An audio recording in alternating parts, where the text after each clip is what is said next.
அத்வைத பிரகரணத்தின் சாரத்தை பார்த்து வருகின்றோம்.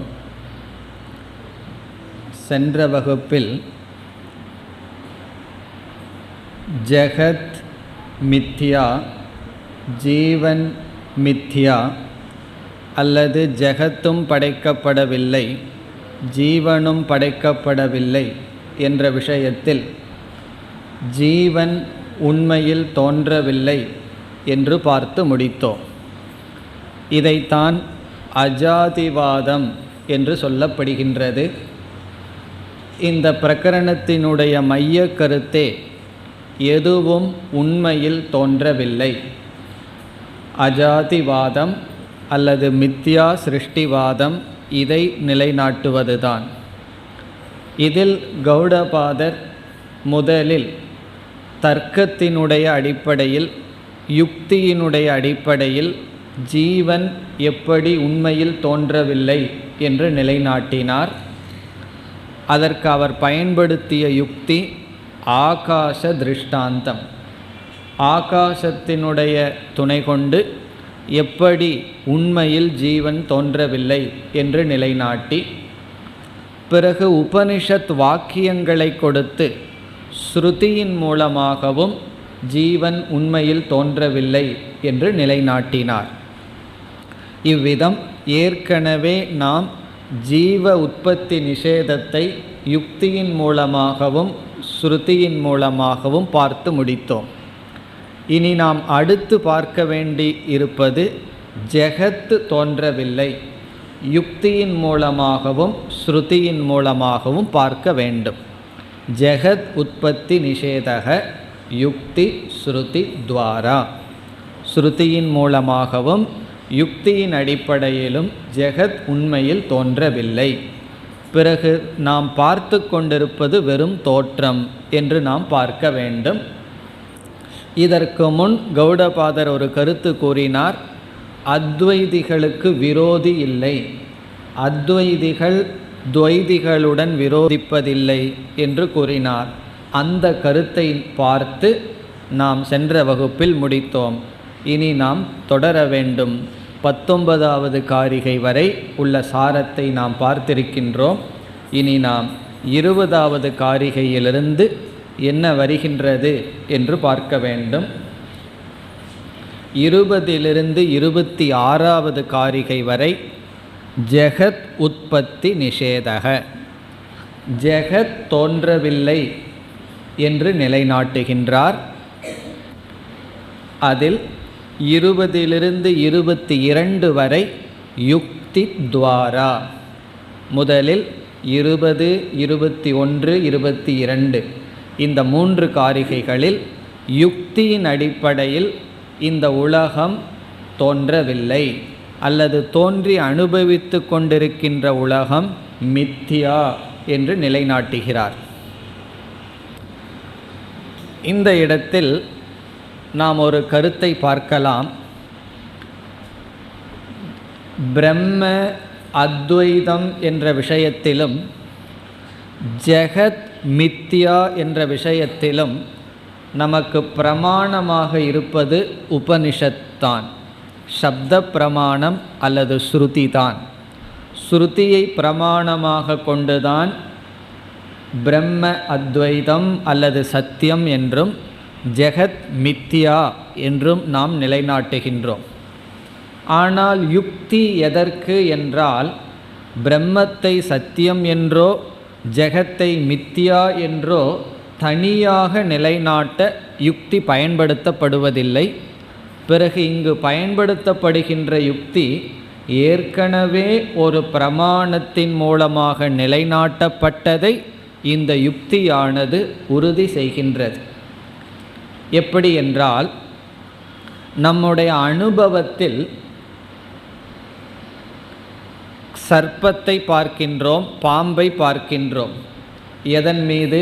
கயிற்றின் மீது. அந்த கயிற்றின் மீது பார்க்கப்பட்ட பாம்பானது பொய், வெறும் தோற்றம், அது தோற்றத்திற்கு இருக்கின்றது, உண்மையில் இல்லை என்ற ஞானத்தை அடைகின்றோம்.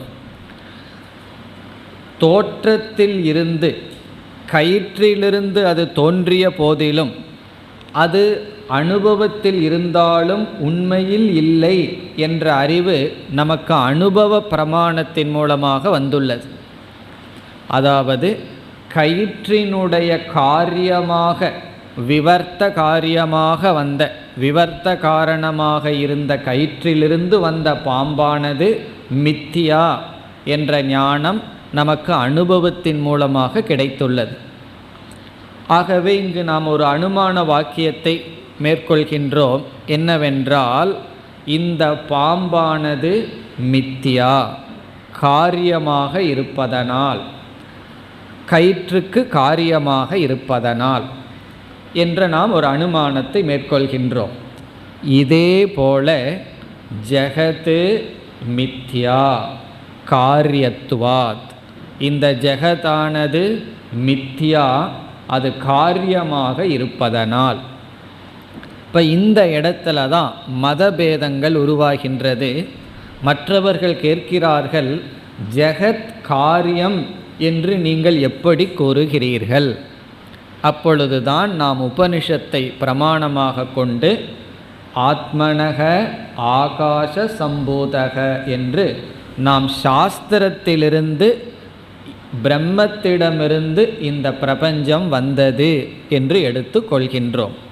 ஆகவே அனுபவ பிரமாணத்திலிருந்து உதாகரணத்தை எடுத்துக்கொண்டு ஆகம பிரமாணத்திலிருந்து ஜெகத்தானது காரியம் என்று எடுத்துக்கொண்டு நாம் என்ன சொல்கின்றோம்?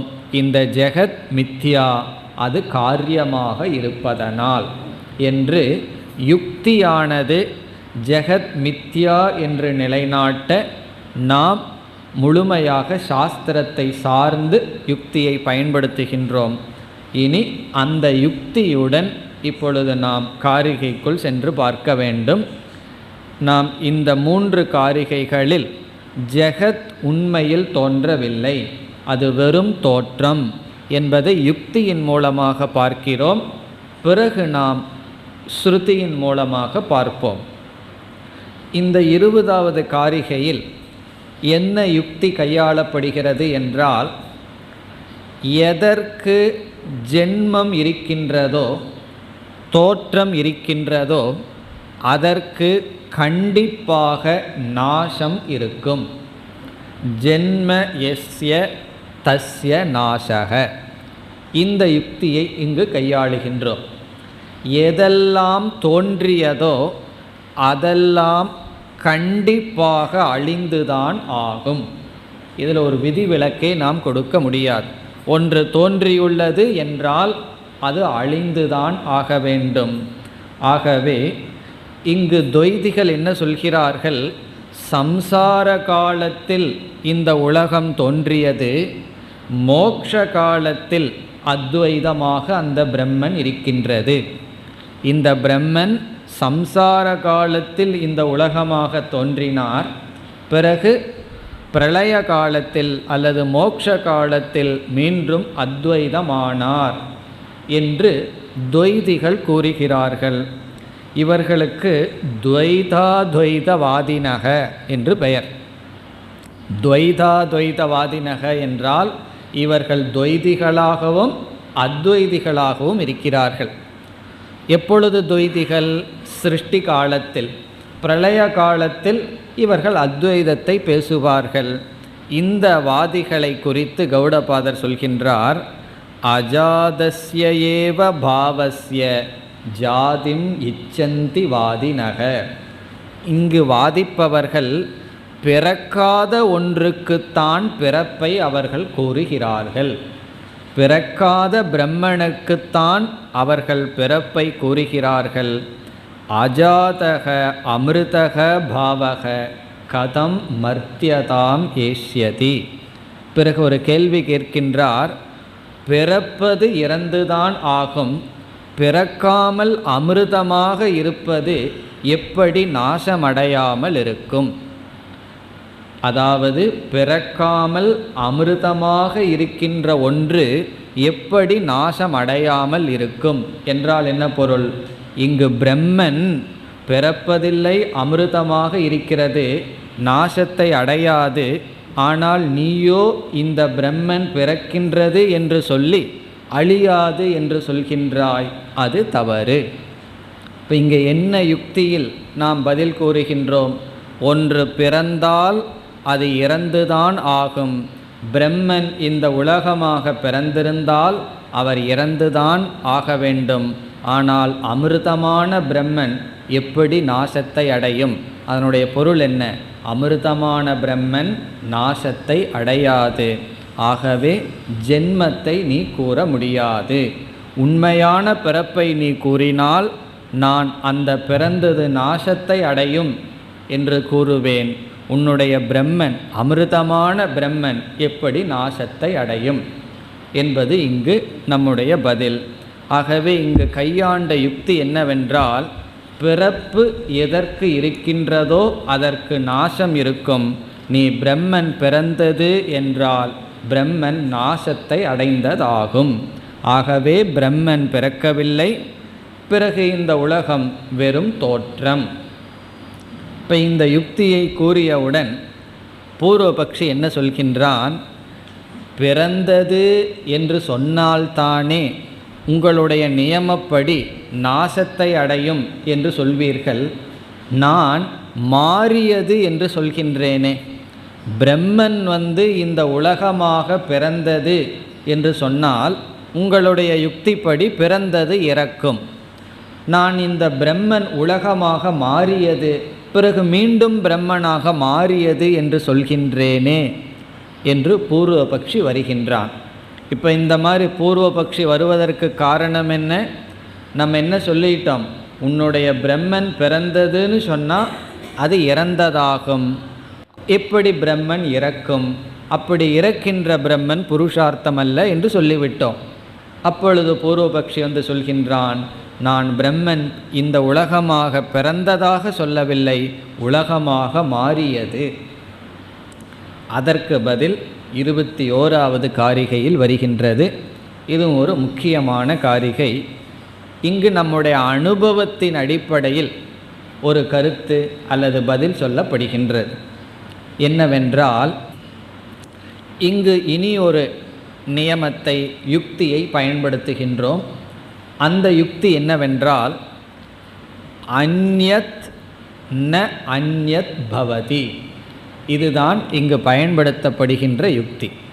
அந்யத் ந அந்யத் பவதி. இதனுடைய பொருள், ஒன்று இனியொன்றாக மாறாது. ஒன்று இனியொன்றாக மாறாது. இது நம்முடைய அனுபவத்தில் இருக்கின்ற யுக்தி. எப்படி என்று பார்ப்போம். ஒரு பதார்த்தத்தை எடுத்துக்கொள்கின்றோம். அந்த பதார்த்தம் இரண்டாக பிரித்து பார்க்கின்றோம். அந்த பொருளினுடைய சொரூபம் அது ஒன்று, ஒரு தத்துவம். பிறகு அந்த பொருளினுடைய தர்மம், குணம். இப்போ ஒரு பொருள் எடுத்துட்டோம்னா பொருளினுடைய சொரூபம் அல்லது பிரகிருதி, அல்லது அந்த பொருளினுடைய தர்மம், அந்த பொருளினுடைய குணம். இப்போ மனிதன் என்று ஒரு பதார்த்தத்தை எடுத்துக்கொள்வோம். இப்போ மனிதன் என்றால் மனுஷ்யத்துவம், மனிதன் என்ற சொரூபம் அவனிடம் இருக்கின்றது. பிறகு அவனிடம் சில தன்மைகள் இருக்கின்றது, சில குணங்கள் இருக்கின்றது. நாம் எல்லோரிடமும், நம்மிடம் அனைவரிடமும் மனுஷ்யத்துவம் என்ற சொரூபம் மாறாமல் இருக்கின்றது. ஆனால் தர்மங்கள் மாறி இருக்கின்றது. அதனால தான் அடையாளமெல்லாம் கண்டுகொள்ள முடிகின்றது. எல்லாமே மனுஷனாக இருந்தாலும் ஒருவருக்கு ஒருவர் இவர் வேறுபட்டவர்ங்கிற அடையாளம் எப்படி தெரிகிறது? அவர்களுடைய தர்மத்தில் மாற்றம் இருக்கிறது. இப்பொழுது ஒரு மனிதனுடைய தர்மங்களில் மாற்றம் வந்தால், கருப்பாக இருக்கிற முடி வெள்ளையாயிடுதுன்னு வச்சுக்குவோமே, நாம் என்ன சொல்லுவோம்? மனிதன் மாறிவிட்டார் அப்படி சொல்ல மாட்டோம். காரணம் என்ன? அவர் அப்படித்தான் இருக்கார். தர்மம் மாறினால் அந்த வஸ்து மாறிவிடுவதில்லை. இப்போ ஒரு பொருளினுடைய, ஒரு வஸ்துவினுடைய தர்மத்தில் வரும் மாற்றம் அந்த வஸ்துவினுடைய மாற்றம் அல்ல. அந்த வஸ்து வஸ்துவாகவே இருந்து கொண்டு சில தர்மத்தில் மாற்றம். சொரூபத்திலேயே மாற்றம் வந்தால் என்ன பொருள்? நாம் என்ன சொல்லுவோம்? அவர் நாசமடைந்து விட்டார் என்று சொல்லுவோம். ஒரு மனிதர் இறந்துட்டார், அவரை நம்ம தீயில விட்டு எலும்பை மட்டும் வச்சுருக்கோம். இப்போ சொல்லுவோமா அவர் இப்போ எலும்பு கூட மாறி சட்டியில் படுத்திருக்காருன்னு சொல்லுவோமோ? அப்படி சொல்ல மாட்டோம். காரணம் என்ன? அந்த சொரூபமே சென்று விட்டால் நாம் நாசத்தை அடைந்து விட்டது என்று சொல்லுவோம் நம்முடைய வழக்கில். ஆகவே ஒரு பொருள் நாசத்தை அடையுமே தவிர ஒரு பொருள் இனியொரு பொருளாக மாறாது. மனிதன் மனிதனாகவே இருப்பான் எப்பொழுது? தர்மங்கள் மாறினால். ஆனால் மனிதத்துவம் என்பதை அழித்துவிட்டால் அவன் அழிந்து விடுகிறானே தவிர மிருகமாகவோ தேவனாகவோ மாற மாட்டான். ஆகவே எந்த ஒரு பொருளும் இனியொரு பொருளாக மாறாது. அந்த பொருளினுடைய சொரூப நாசே அந்த பொருளே அழிந்து விடுகின்றது. தர்ம நாசே அந்த பொருள் அப்படியே இருக்கிறது. அப்போ பிரம்மனுடைய சொரூபத்தை அழித்து இந்த உலகமாக மாறிட்டார்னா அங்கே பிரம்மனே இல்லை மாறுவதற்கு. பிரம்மனுடைய குணங்கள் மாறி இந்த உலகமாக இருக்காருன்னு சொன்னால் பிரம்மன் மாறவே இல்லை. ஆனால் சாஸ்திர பிரம்மன் நிர்குணம் என்று சொல்கின்றது. ஆகவே இங்கு என்ன பதில் சொல்கிறார்? எதுவும் எதுவாக மாறாது. அதனால தான் யாரையும் மாற்ற முயற்சி பண்ணக்கூடாது. யாரும் மாற முடியாது. சில தர்மங்களில் மாற்றம் வரும். சொரூபம் மாற்றம் வந்தால் நாசம், தர்மம் மாற்றம் வந்தால் அந்த பொருள் அப்படியே தான் இருக்கின்றது. அப்படி அந்யத் ந அந்யத் பவதி. இதைத்தான் இங்கு கூறுகின்றார். இங்கு எப்படி சொல்கின்றார்? ஒரு பொருளினுடைய தன்மை அமிர்தமாக இருந்தால் அது மர்த்தியமாக மாறாது. அழியாத தன்மையுடன் சொரூபமாக ஒரு பொருள் இருந்தால் அது அழியாததாகவே இருக்குமே தவிர அழிகின்ற பொருளாக மாறாது. பிறகு இனி ஒன்று சொல்கிறார், அழிகின்ற சொரூபமாக ஒரு பொருள் இருந்தால் அது அழியாத பொருளாக மாறாது. ந பவதி அமிர்தம் மர்த்தியம். இது ரொம்ப முக்கியமான வரி. அமிர்தம் மர்த்தியம் ந பவதி. அமிர்தமாக இருப்பது மர்த்தியமாக மாறாது. அழியாத ஒன்று அழிகின்ற பொருளையுடைய தன்மையாக மாறாது. பிறகு மர்த்தியம் அமிர்தம் ந பவதி. அழிகின்ற ஒன்று அழியாததாக மாறாது. அழியக்கூடிய ஒன்று அழியாததாக மாறாது. அழியாத ஒன்று அழியக்கூடியதாக மாறாது. பிரகிருதேகே அந்யதா பாவக. அடிக்கடி சங்கரர் கோட் பண்ணுவார். ஒரு பிரகிருதியினுடைய மாற்றம், பிரகிருத்தினா இந்த இடத்துல சொரூபம், ஒரு சொரூபம் வேறாக மாறுதல் என்பது ந கதஞ்சித் பவிஷ்யதி, எப்படியும் நடக்காது. ஒரு பொருள் வேறாக மாறுதல் என்பது எந்த காலத்திலும் எந்த நிலையிலும் நடக்காது என்று இங்கு என்ன சொல்கின்றார் என்றால், இந்த உலகமாக பிரம்மன் மாறியிருக்கின்றது என்று நீ கூற முடியாது. இந்த உலகமாக பரபிரம்மன் பிறந்திருக்கின்றது என்றும் சொல்ல முடியாது. இந்த உலகமாக பிரம்மன் மாறியிருக்கின்றது என்றும் சொல்ல முடியாது. இப்போ ரெண்டு பாசிபிலிட்டி தான் இருக்குது. ஒன்றா பிறந்திருக்கணும் அல்லது மாறி இருக்கணும். இப்போ இந்த இரண்டு காரிகையில் யுக்தியின் மூலமாக இந்த ஜெகத் பிரம்மத்திடமிருந்து பிறக்கவும் இல்லை, பிரம்மன் இந்த ஜெகத்தாக மாறவும் இல்லை. அதுதான் சாரம். இந்த யுக்தியெல்லாம் ரொம்ப கஷ்டமாக இருந்ததுன்னா சார கருத்து என்னன்னா, சாரமாக இரண்டே கருத்து. பிரம்மன் இந்த உலகமாக பிறக்கவும் இல்லை, அல்லது இந்த உலகம் பிரம்மத்திடமிருந்து பிறக்கவும் இல்லை, பிரம்மன் இந்த உலகமாக மாறவும் இல்லை. காரணம் என்ன? முதல் கருத்துக்கு காரணம், பிரம்மன் பிறந்திருந்தால் அந்த பிரம்மன் அழிந்தாக வேண்டும். அது முதல் யுக்தி. பிறப்பதற்கு நாசம் இருந்தாக வேண்டும். மாறுகிறதே என்றால் எதுவும் மாறாது. நம்ம வீட்டில் இருக்கிறவங்க குணமே அவ்வளோ சுலபமாக மாறுதான்னு 20 வருஷமாக பார்த்துட்ருக்க அப்படியே இருக்கையே மாறாமேன்னா சாதாரண ஹேபிட்டும் கூட மாறுறதில்லை. பிறகு அமிர்தமாக இருக்கிற பிரம்மன் எப்படி மர்த்தியமாக மாறும்? பிறகு மர்த்தியமாக இருக்கிறது அமிர்தமாக எப்படி மாறும்? நாசதோ வித்யதே பாவகன்னு கீதையில் பகவான் சொல்லியிருக்கார். இல்லாததற்கு இருப்பில்லை, இருப்பதற்கு இல்லாதது இல்லைனார். அதே கருத்தினுடைய சாயல்தான் இங்கு. அமிர்தம் மர்த்தியமாகவோ மர்த்தியம் அமிர்தமாகவோ மாறாது. பிரகிருத்தியினுடைய சொரூபத்தினுடைய வேற்றுமை, ஒரு சொரூபம் வேறொன்றாக மாறாது. இப்படியெல்லாம் சொன்ன உடனே கடைசியில் என்ன ஆகும்னா, சரி எந்த விதத்திலையும் இந்த உலகம் பிறக்கவோ பிரம்மனிடமிருந்து மாற்றமும் அடையவில்லை என்றால் இந்த உலகத்தை பார்த்துட்ருக்கிறமே என்ன செய்வது? அப்பொழுதுதான் மித்யா என்று சொல்கின்றோம். பிறக்கவும் இல்லை, மாறவும் இல்லை, அனுபவிக்கின்றோம், ஆனால் இல்லை. இனி அடுத்த காரிகையில் 22வது காரிகையில் முன் சொன்ன யுக்தியை ஏற்றுக்கொள்ளவில்லை என்றால் என்ன தோஷம் வரும் என்று சொல்கின்றார். அதாவது இந்த சிருஷ்டி மித்யா என்று ஏற்றுக்கொள்ளவில்லை என்றால் என்ன தோஷம், என்ன குறை வரும் என்று கூறுகின்றார். 2 தோஷம் இங்கு குறிப்பிடப்படுகின்றது, இங்கிருந்து நம்மால் எடுத்துக்கொள்ளப்படுகின்றது.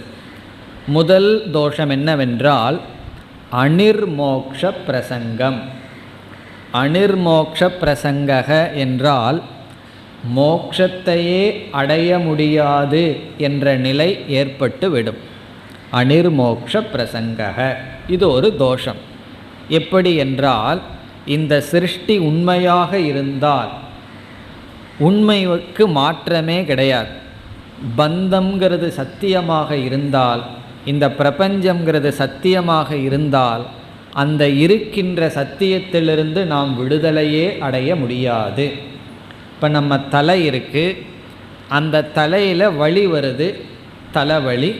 அந்த தலைவலி நம்முடைய சொரூபமாகவே இருந்ததுன்னு வச்சுக்குவோமே, தலையை போல் அதுவும் ஒரு இயற்கையாக இருந்தால் என்ன ஆகும்? அது நம்மை விட்டே போகாது. காரணம் என்ன? அது சொரூபம். இப்போ தலைவலி வரும்போதே ஒன்று கண்டிப்பாக ஷுவர், என்னென்னா இது போய்த்தான் ஆகும். காரணம் என்ன? அது நம்முடைய சுபாவம், சொரூபம் அல்ல. அப்படி அதுவாகவே இருந்தால், சத்தியமாக இருந்தால் நம்மை விட்டு நீங்காது. இந்த ஜெகத்து எப்படியாவது தோன்றி உண்மையாக இருந்தது என்றால் மோக்ஷம் என்பது நடக்காது. அதை எப்படி சொல்கிறார்? சுபாவமாக அமிர்தமாக இருக்கின்ற பிரம்மன் மர்த்தியதாம் கச்சதி, அழிவை அடைந்து விடும். ஸ்வபாவேன அமிர்தோ யஸ்ய மர்த்தியதாம் கச்சதி. எஸ்ய பாவக, எந்த தத்துவத்துக்கு சுபாவமாகவே அமிர்தத்துவம் இருக்கின்றதோ அந்த தத்துவம் அழிவை அடைந்து விடும். மோக்ஷம் என்பது பிறகு நடக்காது. பிறகு 2வது குறை என்னவென்றால் அமிர்தம் என்கின்ற பிரதிஜ்ஞாஹானிகி. பிரதிஜ்ஞாஹானி அதாவது நீ அசத்தியம் சொல்வதாகிறது. நீ எதை முன் சொன்னாயோ அதை நீயே பொய் என்று சொன்னதாகிறது. எப்படி? எல்லா மதவாதிகளும் பிரம்ம அமிர்தம் என்று சொல்கிறார்கள். யாருமே பிரம்ம அனித்தியம்னு சொல்வதில்லை. இப்போ நீ அனித்தியம்னு பிரம்மத்தை சொல்லிட்டு இந்த உலகம் சத்தியமாக தோன்றியது என்றால் உன்னுடைய அமிர்தமானது, அமிர்தம் என்ற பிரதிஜை பொய்யாகிவிடும். நீ ஆரம்பத்தில் அமிர்தம் என்று சொல்லிவிட்டு பிறகு அதுவே இல்லை என்று சொன்னதாகிவிடும். ஆகவே 2வது தோஷம், அமிர்தம் என்று நீ சொன்னது நீயே அதற்கு முரண்பட்டு பேசுவதாகிவிடும். பிரதிஜ்ஞா ஹானிகி அல்லது அனிர்மோக்ஷ பிரசங்கக. இவ்விதம் யுக்தியினுடைய துணை கொண்டு சத்தியமாக எதுவும் தோன்றவில்லை என்று கௌடபாதர் பேசினார். இதில் முக்கியம் என்னவென்றால் வெறும் யுக்தி மட்டும் நமக்கு இதில் பயன்படாது. இந்த யுக்தி ஸ்ருதியின் அடிப்படையில் நாம் பயன்படுத்தப்பட்டது. இனி 23 26வது காரிகை வரை ஸ்ருதியின் மூலமாக நாம் ஜெகத்தினுடைய உற்பத்தியை நீக்குகின்றோம். ஸ்ருதி துவாரா ஜெகத் உற்பத்தி நிஷேதக. இந்த 30வது காரிகை வரை இந்த பிரகரணம் எப்படி அமைந்துள்ளது என்றால், யுக்தியின் மூலமாக ஜீவ சிருஷ்டி நிஷேதம், ஸ்ருதியின் மூலமாக ஜீவ சிருஷ்டி நிஷேதம், பிறகு யுக்தியின் மூலமாக ஜெகத் சிருஷ்டி நிஷேதம், பிறகு ஸ்ருதியின் மூலமாக ஜெகத் சிருஷ்டி நிஷேதம். இப்பொழுது இந்த கடைசி பகுதிக்கு வருகின்றோம். இந்த 23வது காரிகையில் என்ன கூறுகின்றார்? பூர்வபக்ஷி சொல்கின்றான், உபனிஷத்தில் சிருஷ்டி வாக்கியங்கள் இருக்கின்றது. எல்லா உபனிஷத்திலையும் எப்படி மகா வாக்கியம் இருக்குமோ அப்படி எப்படியோ ஒரு சிருஷ்டி வாக்கியம் இருக்குது. நம்ம என்ன சொல்கிறோம், உபனிஷத்தில் மகா வாக்கியம் தொடர்ந்து இருக்கிறதுனால மகா வாக்கியம்தான் உபனிஷத் நமக்கு உபதேசிக்கிறதுன்னு சொல்கிறோம். பூர்வபக்ஷி சொல்கிறான், மகா வாக்கியம் எல்லா உபனிஷத்துலையும் இருக்கிறது போல சிருஷ்டி வாக்கியம் இருக்கே, இப்போ சிருஷ்டி வாக்கியம் தானே நமக்கு உண்மையை புகட்டுகிறது. ஆகவே சிருஷ்டி வாக்கியம் உபனிஷத்தில் நாம் பார்க்கின்றோம். அவன் சொல்கின்ற முதல் கருத்து. பிறகு இரண்டாவது கருத்து என்ன சொல்கின்றான், உபனிஷத்தில் சிருஷ்டி வாக்கியம் வந்ததற்கு பிறகு இது பொய்யான சிருஷ்டி என்று நேரடியாக சொல்லவே இல்லை. சிருஷ்டியினுடைய வாக்கியம் இருக்கு, உடனடியாக இந்த சிருஷ்டியெல்லாம் பொய் என்று நேரடியாக சொல்லவில்லையே என்றால், இங்கு கௌடபாதர் ஏற்றுக்கொள்கிறார். என்ன ஏற்றுக்கொள்கிறார் என்றால், சிருஷ்டியை உபனிஷத் பேசும் பொழுது அந்த இடத்திலேயே, சிருஷ்டியை பேசிய இடத்திலேயே இது உண்மையான சிருஷ்டியா பொய்யான சிருஷ்டியா என்று உபனிஷத் பேசவில்லை. இப்போ சிருஷ்டி பிரகரணத்திலேயே ஆத்மன ஆகாச சம்பூதகன்னு சொன்ன இடத்திலேயே இந்த சிருஷ்டி சத்தியமா மித்யாவா என்று உபனிஷத் பேசவில்லை. அதை நாம் ஏற்றுக்கொள்கிறோம். அந்த இடத்திலேயே சிருஷ்டி உண்மையா பொய்யான்னு சொல்லலை. இப்போ உபனிஷத்துக்களில் சிருஷ்டியை பற்றி தோற்றத்தை பற்றிய வாக்கியங்கள் இருக்கின்றன. அதே இடத்தில் உண்மையா பொய்யா என்று சொல்லவில்லை. அதைத்தான் முதல் வரியில் சொல்கிறார், பூததக அபூததக வாபி சிருஜ்யமானி. சிருஜ்யமானே என்றால் சிருஷ்டி விஷயத்தில், சிருஜ்யமானே விஷயே சிருஷ்டி விஷயத்தில் எப்படி பூததக உண்மையாக சிருஷ்டி இருக்கின்றதா, அபூததக என்றால் பொய்யாக சிருஷ்டி இருக்கின்றதா என்ற விஷயத்தில் ஸ்ருதிஹி சமா, உபனிஷத்தானது சமமாக இருக்கின்றது. இப்போ உபனிஷத்து யாருக்குமே சப்போர்ட் பண்ணலன்னு சொல்கிறார். கௌடபாதர் ஓப்பனாக சொல்கிறார், ஆமாம் எனக்கும் உபனிஷத் நேரடியாக சப்போர்ட் பண்ணலை. சமா என்றால் உண்மையான சிருஷ்டியா பொய்யான சிருஷ்டியாங்கிற விஷயத்தில் ஸ்ருதி வாக்கியம் சமமாக இருக்கிறது. அதனால தானே என்ன வந்திருக்கு, பலவிதமான மதங்கள் உருவாகி இருக்கின்றது. சிருஷ்டியை பேசிய உடனேயே அதே இடத்துல சிருஷ்டி பொய்ன்னு உபனிஷத் சொல்லலை, அதே சமயத்தில் உண்மைன்னு சொல்லலை. சிருஷ்டியை பொய்ன்னு உபனிஷத் சொல்லலைன்னு சொன்ன உடனே பூர்வபக்ஷி என்ன சொல்லலாம், அப்போ உண்மைன்னு சொல்லலாம். உடனே பதில் சொல்கிறார், பூததக அது உண்மையா அப்படின்னு சொல்லலை, பொய்யா என்பதும் சொல்லலை. பிறகு உண்மையா பொய்யாங்கிறது என்ன செய்யணும், இரண்டாவது வரியில் சொல்கிறார், நிச்சிதம் யுக்தி யுக்தம். அது பிறகு நிச்சயிக்கப்பட்ட விஷயத்தின் அடிப்படையிலும் யுக்திக்கு பொருந்திய அடிப்படையிலும் எது பவதி தது, எது இருக்கின்றதோ எது நமக்கு கிடைக்கின்றதோ அதுதான் உண்மை, ந இதரத் மற்றது உண்மை அல்ல. இப்போ இங்கே என்ன சொல்கிறார், சிருஷ்டி விஷயத்தில் உபனிஷத்து சமமாக இருக்கு. அது உண்மைன்னு எடுத்துக்கிறதா பொய்ன்னு எடுத்துக்கிறதான்னு அந்த இடத்துல நமக்கு தெரியல. பிறகு நம்ம நிச்சயம் செய்து யுக்திக்கு எது பொருந்தியதோ அதை எடுத்து கொள்ள வேண்டும். பிறகு என்ன நிச்சயம், என்ன யுக்தி, எந்த இடத்துல நமக்கு உபனிஷத்திலிருந்து நிச்சயம் கிடைக்கின்றது, அதை அடுத்த காரிகைகளில் சொல்ல போகின்றார். இப்போ இந்த இடத்துல நமக்கு ஒரு சந்தேகம் வந்துடலாம். ஏற்கனவே வேதாந்தம் குழம்புற சப்ஜெக்ட், அவ்வளோ புரியாத சப்ஜெக்ட். உபனிஷத்து தான் கிளீனாக ஆரம்பத்திலேயே சொல்ல வேண்டியது தானே. உபதேசிக்கிறேன்னு சொல்லிட்டா ஒரு குழப்பமாக வந்திருக்காது. அப்போ நம்ம தயாராக இருந்துடலாம். பொய்யான சிருஷ்டியை தான் நம்ம கேட்க போகிறோம். அப்போ சிருஷ்டி மேலே சந்தேகமே இருந்திருக்காது என்றால், ஒரு சிஷ்யன் குருக்கிட்ட வர்றார். என் மனசு ரொம்ப சஞ்சலமாக இருக்குது, மனசுக்கு ஏதாவது ஒரு மந்திரம் கொடுங்கோ, எதுக்கு நான் மனதை அமைதிப்படுத்தி ஒருமுகப்படுத்துறதுக்குன்னு வர்றார். குரு சொல்கிறார், நான் உனக்கு ஒரு மந்திரம் கொடுக்க போகிறேன், அது பொய், அது பொய்யான மந்திரம், அது சத்தியம் அல்ல, அதெல்லாம் அபரா பிரகிருதி, இருந்தாலும் வச்சுக்கோன்னு சொல்லி நமசிவாயான்னு சொல்கிறாருன்னு வச்சுக்கோமே. சொல்கிறதுக்கு முன்னாடி என்ன சொல்லிட்டார், இது சத்தியம் அல்ல, இது பொய் தான், இதை பிடிச்சிட்டு இருக்கக்கூடாதுன்னு சொன்னால் அந்த சிஷ்யனுக்கு அந்த மந்திரத்தை பிடிக்கிறதுக்கு ஸ்ரத்த வருமோ? கண்டிப்பாக ஸ்ரத்த வராது. என்ன நியமம்னா, அத்தியாரோப காலத்தில் அத்தியாரோபத்தில் தான் இருக்கணும். அபவாதத்துக்கு அவன் தயாராக இருக்கும்போது தான் அபவாதம் சொல்லணும். அவன் நல்லா உபாசனையெல்லாம் பண்ணி அந்த மந்திரத்தில் ஸ்ரத்தையோட, அதனால தான் மந்திர தீட்சைன்னு ஒன்று இருக்குது.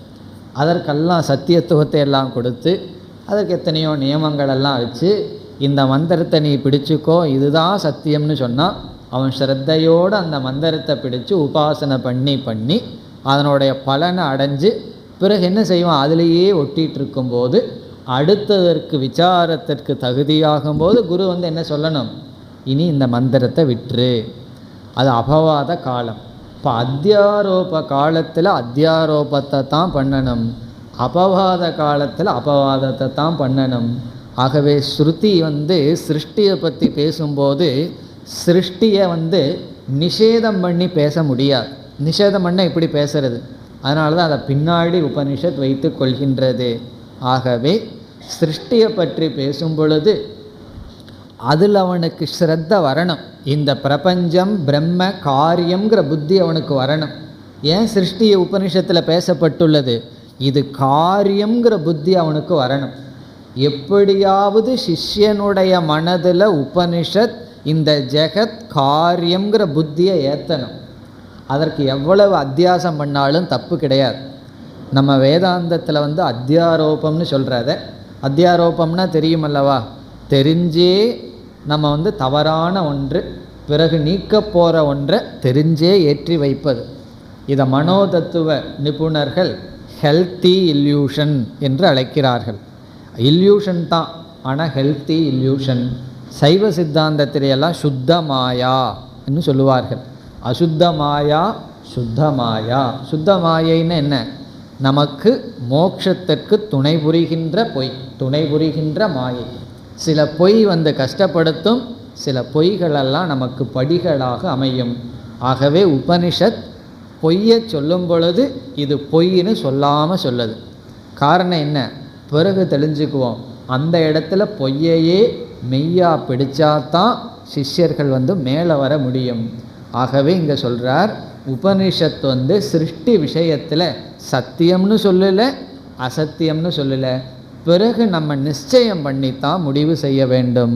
ஆகவே பூர்வபக்ஷி என்ன சொல்கிறான், நீங்கள் மகா வாக்கியத்தை மட்டும் எடுத்துட்டு சிருஷ்டியை விட்டு விடுகிறீர்களேன்னா உபனிஷத்து சிருஷ்டியை ஒரு படியாக சொல்லி மகா வாக்கியத்தை கடைசியாக அதுவே சாத்தியமாக புருஷார்த்த பிரதான சாதனமாக சொல்லப்பட்டதனால் நாங்கள் சிருஷ்டியை எவ்வளவு தூரம் வேணுமோ அவ்வளவு தூரம் எடுத்துக்கிறோம். பிறகு நாங்கள் அதை நீக்கி விடுகின்றோம். அதை நீக்கிறது யாருன்னா உபனிஷத்து தான் சிருஷ்டியை அறிமுகப்படுத்தியது, அதே உபனிஷத்து தான் நீக்க வேண்டும்.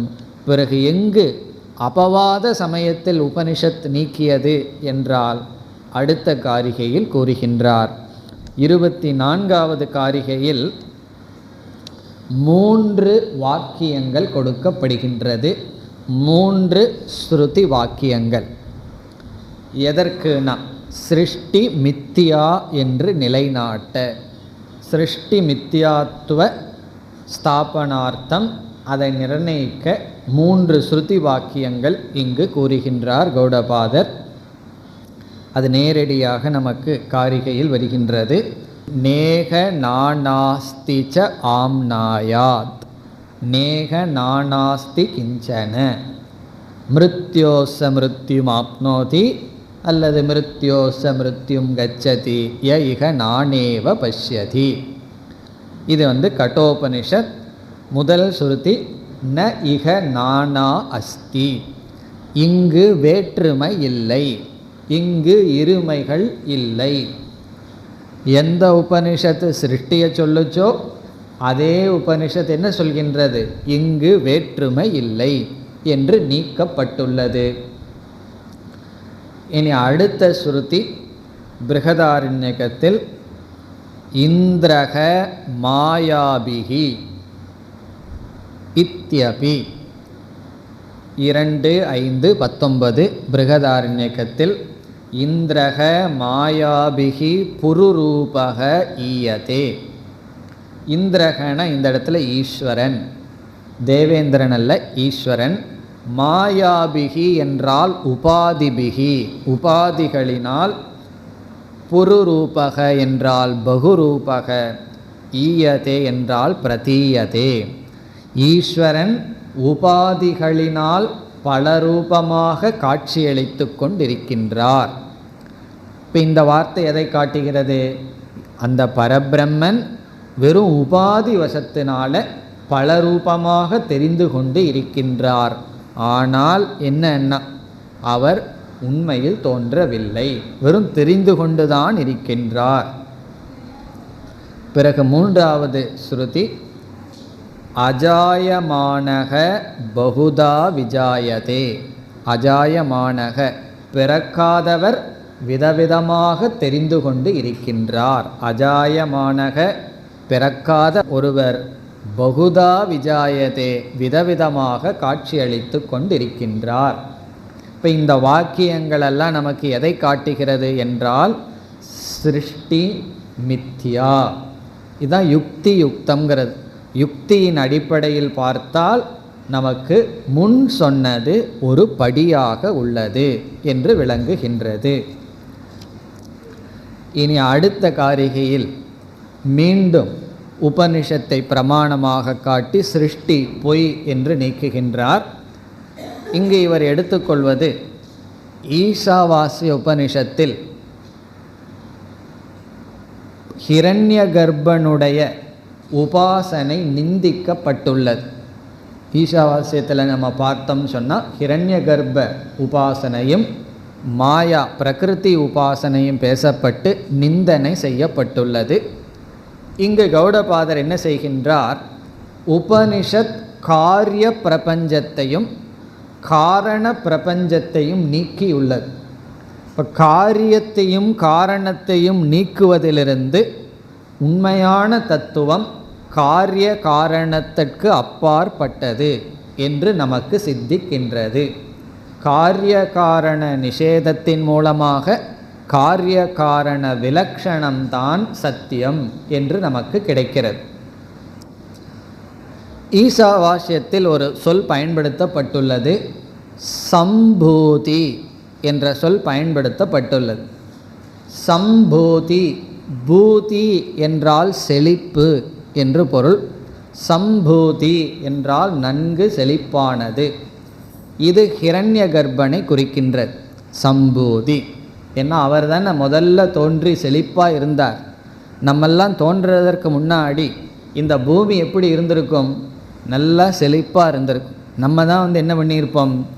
எவ்வளவு செழிப்பை கெடுக்க முடியுமோ அதை நம்ம கெடுத்திருப்போம். அப்படி முழுமையான செழிப்பாக இருக்கின்ற ஹிரண்ய கர்ப்பன், அந்த சம்பூதியினுடைய உபாசனை உபனிஷத்தினால் நிந்திக்கப்பட்டிருக்கின்றது. ஆகவே என்னன்னா, அனைத்து காரிய பிரபஞ்சமும் நிந்திக்கப்பட்டதாகின்றது, நீக்கப்பட்டதாகிறது. சம்பூதேகே அபவாதாச்ச, சம்பூதியினுடைய ஹிரண்யகர்ப்பனை நிந்திப்பதனால் முதல் காரியமாக வந்த ஹிரண்யகர்ப்பன் நீக்கப்பட்டதாகின்றார். ஆகவே காரியம் பிரதிஷித்தியதே, சம்பவகன காரியம், தோற்றமானது நீக்கப்பட்டுள்ளது.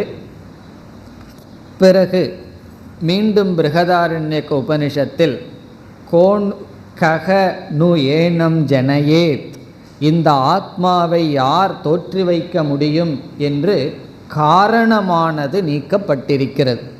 இந்த பிரம்மத்தை யார் தோற்றி வைக்க முடியும் என்று சொல்லி காரணம் பிரதிசித்தியதே, காரணமும் நீக்கப்பட்டுள்ளது.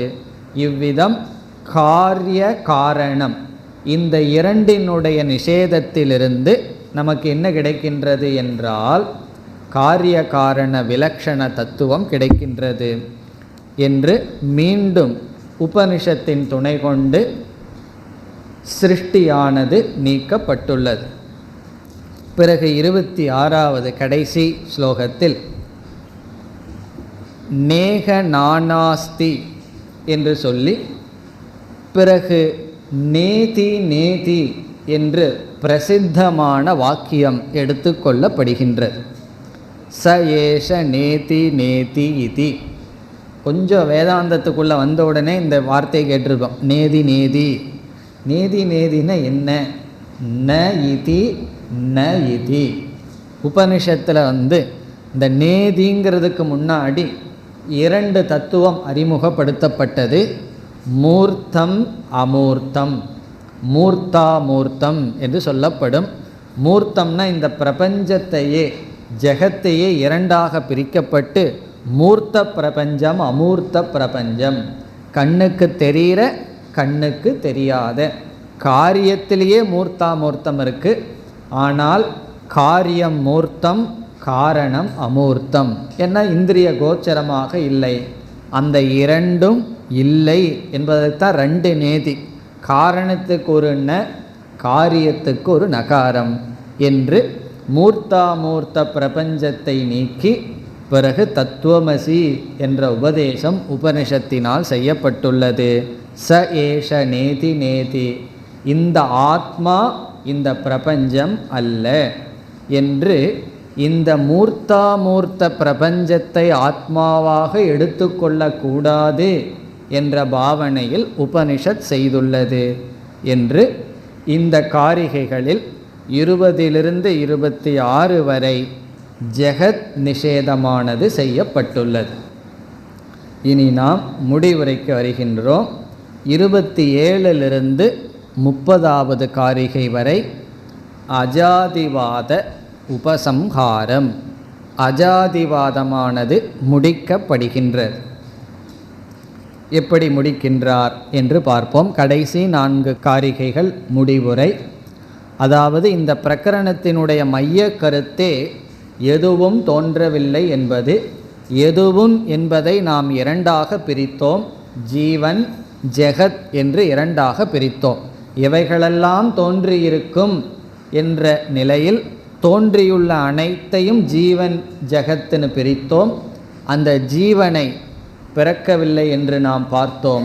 இதோடு ஜெகத்தும் பிறக்கவில்லை என்று பார்த்தோம். அதை இங்கு முடிவுரை செய்கின்றார்.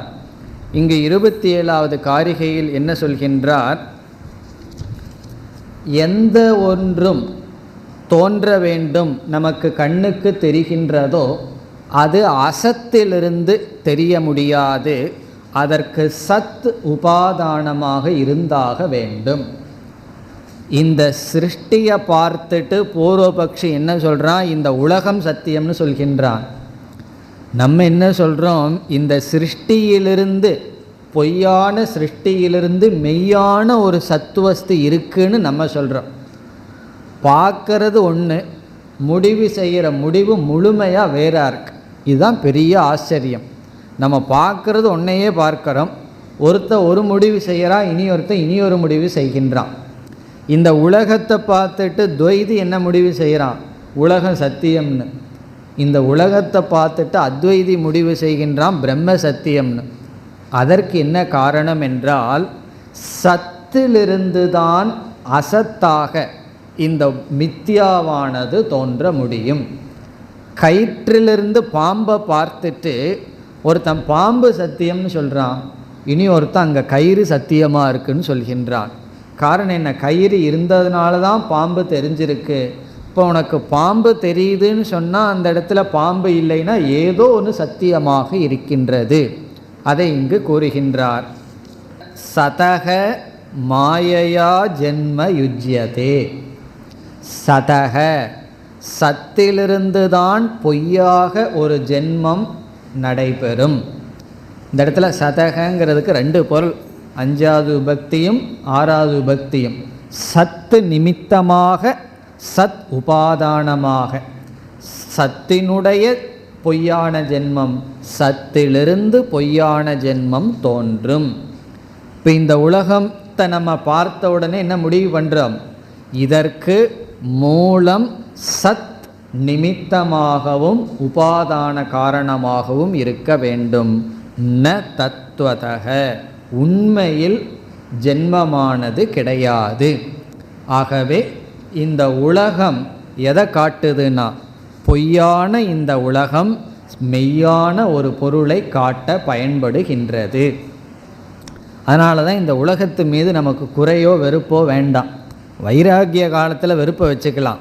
வேதாந்தத்துக்கு வந்துட்டோம் அப்படின்னா இந்த உலகம்ங்கிறது உண்மை பொருளை காட்ட ஒரு உபாயம். இப்போ உலகத்தில் இருக்கிற வெறுப்பெல்லாம் போயிடணும். போய் என்னன்னா, உலகம் நமக்கு உண்மையை காட்டுகின்ற உபாயம். அதைத்தான் சொல்கிறார், சத்து நிமித்தமாக சத் உபாதானமாகத்தான் பொய்யா இந்த உலகம் தோன்றும். ஒரு கால் உண்மையாக தோன்றியிருந்தால் அது உண்மையாக தோன்றி இருக்க முடியாது. அப்படி தோன்றியிருந்தால் 2 தோஷம் வரும். ஒன்று என்னன்னா, நம்ம ஏற்கனவே பார்த்தோம், ஜென்ம இல்லாததற்கு ஜென்ம என்ற தோஷம், அல்லது அனவஸ்தா தோஷம். எது உண்மை எது உண்மைன்னு நம்மால் கண்டுபிடிக்க முடியாது. அதை கூறுகின்றார். பிறகு அடுத்ததாக என்ன சொல்கிறார்? பொய்யிலிருந்து மித்தியா தோன்றாது. மித்தியா சிருஷ்டி பொய்யிலிருந்து தோன்றாது. இதுவும் ஒரு நல்ல கருத்து தான். எப்படி என்றால், ஏதாவது ஒரு பொய்யானது நம்ம கண் முன்னாடி தெரிந்தால் அந்த பொய்யானதற்கு ஆதாரம் பொய்யாக இருக்காது. அசத்திலிருந்து பொய்யும் தோன்றாது, மெய்யும் தோன்றாது. அதைத்தான் சொல்கிறார், அசதக மாயையாவா தத்துவதகவா ஜென்ம நைவ யுஜ்யதே. இல்லாமையிலிருந்து பொய்யிலிருந்து உண்மையாகவோ பொய்யாகவோ சிருஷ்டியானது வராது. இதிலிருந்து என்ன என்றால், இந்த சிருஷ்டி சத் அதிஷ்டானம் ஒன்றை நமக்கு காட்டுகிறது என்று கூறி, பிறகு கடைசி 2 காரிகையில், கடைசினா இந்த பிரகரணத்தினுடைய கடைசி அல்ல, இந்த டாப்பிக்கினுடைய கடைசி 2 காரியத்தில் என்ன சொல்கிறார்? ஒரு உதாரணம் சொல்கிறார். முதல்ல சொப்பனத்தை உதாரணமாக எடுத்துக்கொண்டு, எப்படி கனவில் விதவிதமான பொருள்கள் பொய்யாக தோன்றுகிறதோ அதேபோல் இந்த ஜாக்கிரத்திலும் விதவிதமாக பொய்யாக இந்த பொருள் தோன்றுகிறது என்று சொல்லி 30வது காரிகையில் ஒரு விதையை போடுறார். அதுதான் இனிமேல் வர்ற டாப்பிக்கு காரணமாக இருக்கின்றது. என்ன சொல்கிறார்? நம்முடைய மனமானது சொப்பனத்தில் என்ன செய்கிறது? ஒன்றாக இருக்கின்ற மனம் கனவில் பலவாக மாறி விடுகின்றது.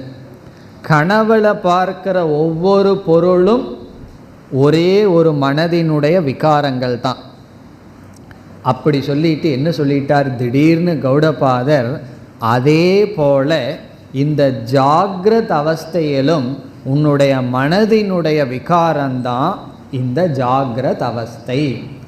ஆகவே இந்த மனசு தான் ஜாகிரத் அவஸ்தையை இப்படி சிருஷ்டி செய்து உன்னை சம்சாரத்தில் வச்சிருக்கு என்று முடிவுரை செய்கின்றார். சொப்பனத்தில் நேரடியாக பொருந்தும். சொப்பனத்தில் எப்படின்னா, ஒரே ஒரு மனசு தான் இந்த சொப்பன பிரபஞ்சமாக மாறி நமக்கு அதை சம்சாரத்தை கொடுத்துட்ருக்கு.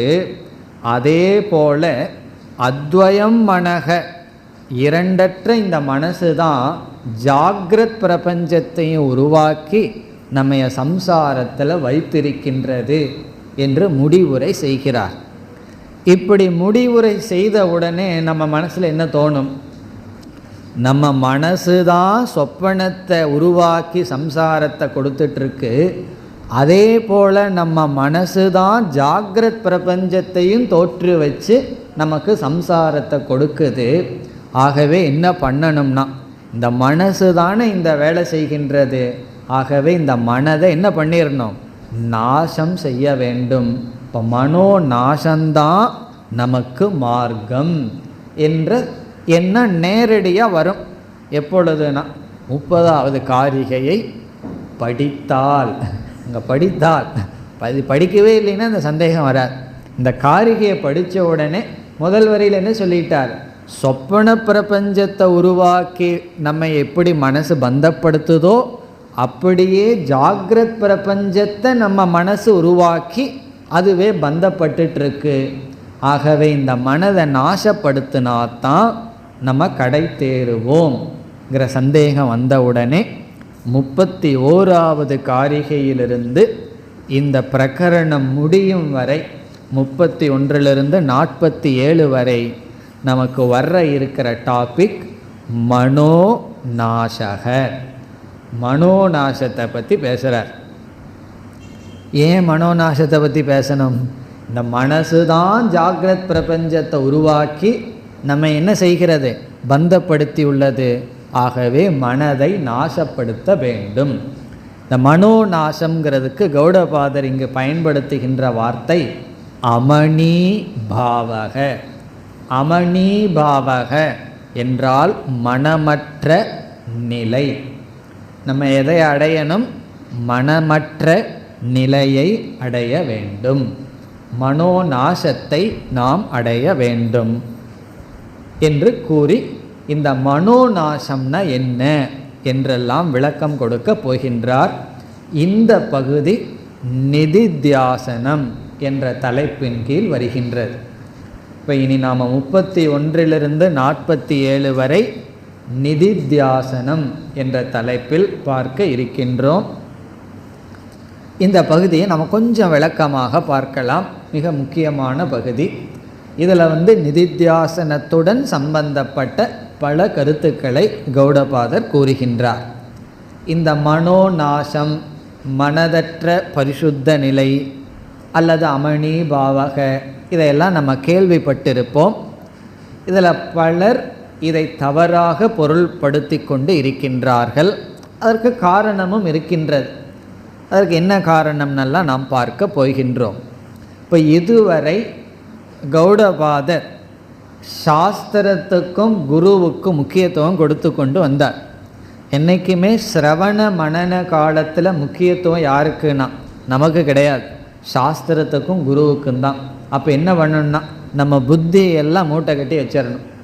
கிளாஸில் என்ன சொல்கிறாங்களோ அதை மட்டும் நம்ம கேட்டுட்டு அதை நம்ம புரிஞ்சுக்கணும். புரிஞ்சதற்கு பிறகு என்னன்னா குருவையும் நாடி இருக்கக்கூடாது, டிபெண்ட் பண்ணி இருக்கக்கூடாது, சாஸ்திரத்தையும் டிபெண்ட் பண்ணி இருக்கக்கூடாது. திடீர்னு உபனிஷத்தை திறந்து வச்சு சந்தேகம் வருது பார்க்குறேன்னா அது எது வரைக்கும்னா சிரவண மனன காலத்தில். சிரவண மனன காலத்தில் குரு சாஸ்திரங்கிறது நமக்கு துணை. நிதித்தியாசன காலத்தில் யாருன்னா இது நம்ம தனியாக பயணம் பண்ணுற பாதை. அதுக்கு நம்ம தான்னா நம்முடைய மனம்தான். ஆகவே நிதித்தியாசனத்தில் மனதினுடைய பங்கு அதிக முக்கியத்துவம் வகிக்கின்றது. காரணம் என்ன? சிரவண மனன காலத்தில் குரு சாஸ்திரமெல்லாம் கூட இருக்குது, கம்பெனி இருக்குது, தனிமையில் ட்ராவல் பண்ணுறது இல்லை, கூட 2 பேர் இருக்காங்க. நிதித்தியாசன காலத்தில் யாரும் கிடையாது. ஆகவே நம்ம யாரோட போகிறோம்? நம்ம மனசோட பயணம் பண்ணணும். இப்போ இந்த மனதில் இருக்கின்ற பலகீனங்கள், அந்த பலகீனத்தை நீக்கிற உபாயம், மனதினுடைய தன்மை, இவைகளையெல்லாம் நம்ம கொஞ்சம் புரிஞ்சிருக்கணும். அவைகளையெல்லாம் ஆசிரியர் கூறப்போகின்றார். நாம் அடுத்த வகுப்பில் மனோநாசம் என்ற தலைப்பில் காரிகைகளை பார்ப்போம்.